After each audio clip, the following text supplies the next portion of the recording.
Hey guys, what's going on? Back with another zombies video. Yesterday, Treyarch tweeted out a photo of what looks like to be the first DLC map for zombies in Cold War. Looks like it's a military base set in Vietnam. So kind of like what happened with Transit like 7 years ago. Um, Treyarch made the map based on Green Run and an accident that happened at the Hanford site. So I kind of like looking for the real life inspiration or the backstory. So I did find an accident that happened with the particle accelerator in Vietnam back in the 90s. And kind of like in the reveal trailer, we were sitting in front of computers, and I mentioned before a couple months ago that the red circles on the computer monitors were hinting at particle accelerators that we're going to go to maybe throughout the DLC season. Who knows? It's kind of still up for debate, but it looks like it's going down that route. And again, I mentioned a couple months ago that they could have did a lot of different things on the monitor. They could have put like an X or a dot for the location, but they put a circle. So I said, hey, that circle is going to be where the particle accelerators are. And again, months ago, when people didn't even know what a particle accelerator is or an electron collider and stuff like that. So I did find a report. It's from the International Energy Commission or something like that. I'll find out the exact name. So it's IAEA, which is I think the International Atomic Energy Association or something like that. So again, I'll kind of skim through it. I'm not going to go through everything because if you see here on the left, it's about 48. I'm really just going to go look for the backstory. Like I said, most people, including myself, fell in love with zombies because of Transit, the real-life Green Run accident that happened at the Hanford site during nuclear testing, how they tested on people in the town without them knowing. So this is kind of down the same path of an accident that happened. And of course, it's on a small scale, but you know, it's kind of like it's kind of elaborated on during the zombies modes and stuff like that. So as you can see, it says an electron accelerator accident in Hanoi, Vietnam.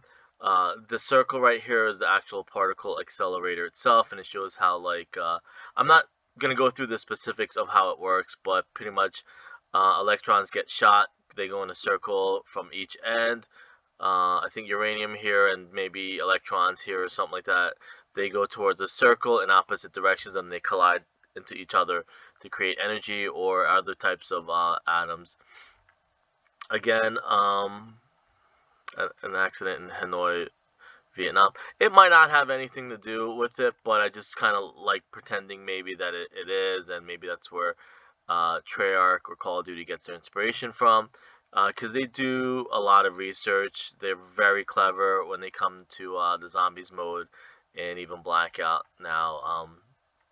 Everything in general, but it kind of maybe started with zombies, or more noticeable in zombies. So it's the International Atomic Energy Agency in Vienna, and it's their report on the accident that happened in Vietnam.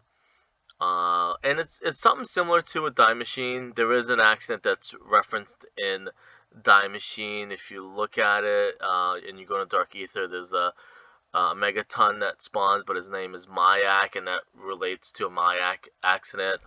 Nothing new. People have known about it. I'm gonna kind of skip over this because I want to just get to the backstory part of it.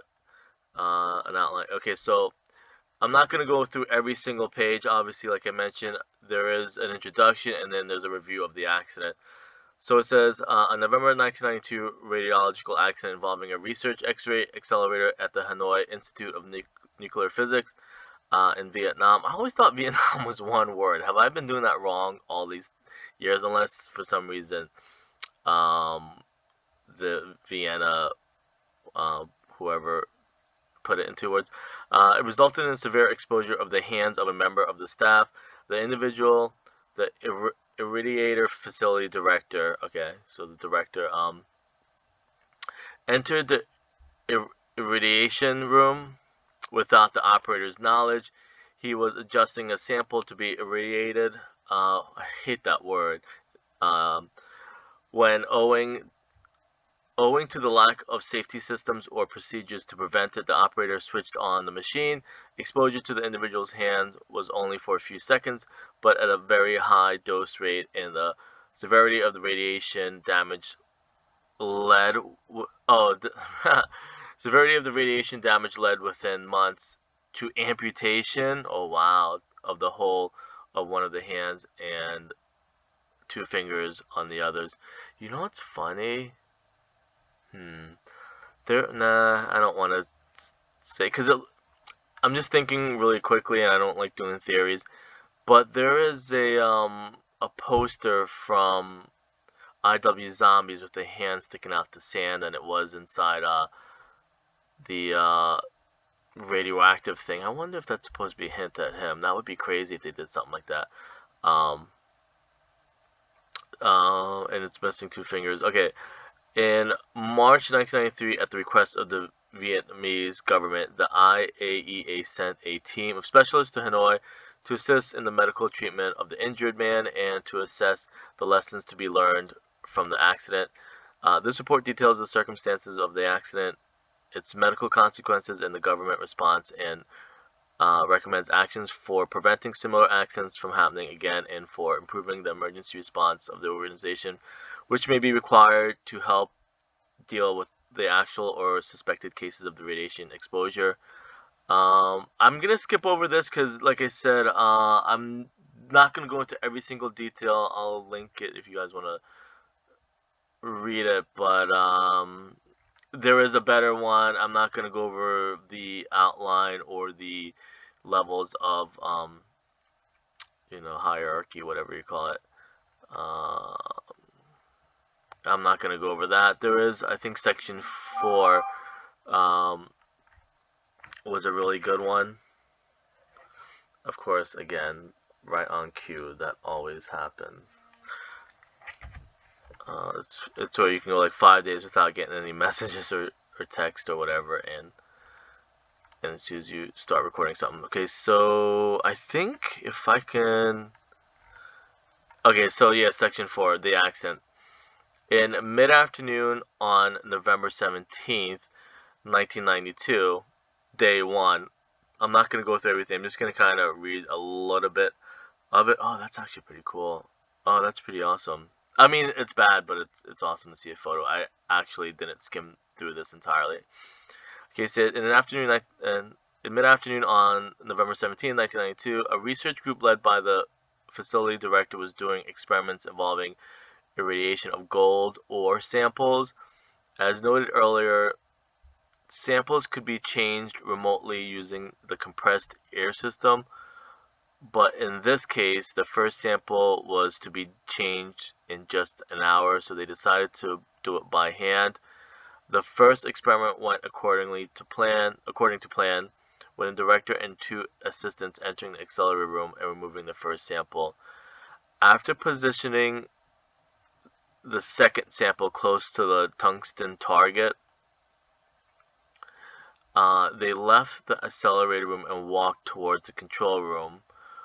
When they were halfway there, the director asked one assistant to get him some soap, and he turned around as to head towards a sink outside the courtyard. The assistant, having to pass close to the control room to get the soap, told the operator that the experiment was ready and the machine could be switched on. However, instead of proceeding outside, the director re-entered the empty 17 room to check the sample's position and decided it was not quite correct. Using some wax blocks stored in the room, he adjusted the position. He later recalled handling the sample about 3 times.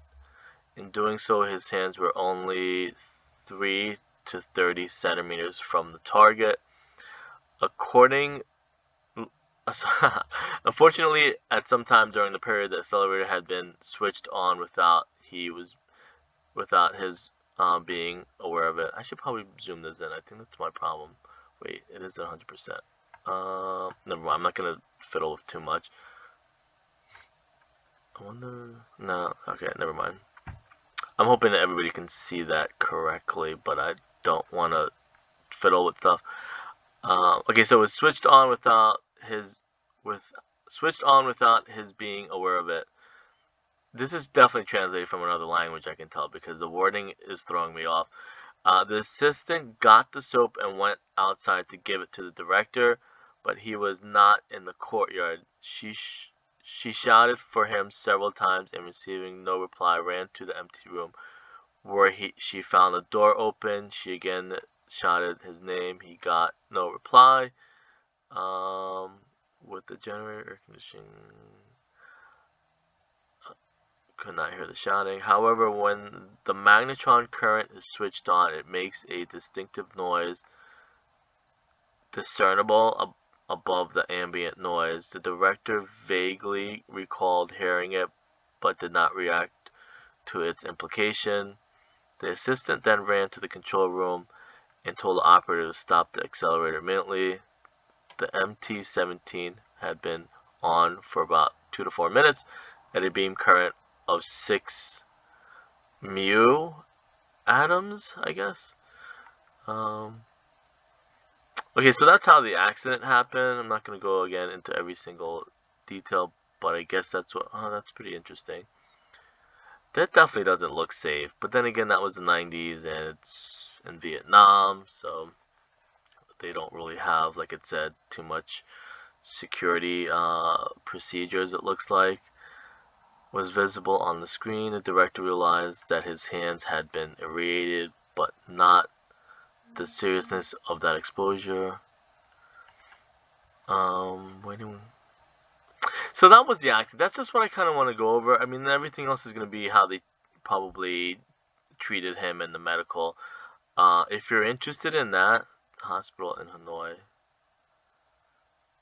Swollen dark blue, skin, arrhythmia, pussy, blisters, difficulty in moving fingers. That's crazy. That'd be kind of cool if they do put this in here, specialized treatment. But again, I'm going to kind of look more into this just to kind of get myself going and let people know if they end up using it. Maybe they don't want to. But there is some real life accidents that in Die Machine and stuff like that. I know it's a location of the 115 and stuff like that. And if you look, Mayak is an accident that happened that's referenced in. I don't think there's any more photos. Oh, if you see his hands, that'd probably creep me out, but I don't. Assessment of the dose to the patient. Okay, yeah, so this shows. Okay, so that's gotta suck really bad.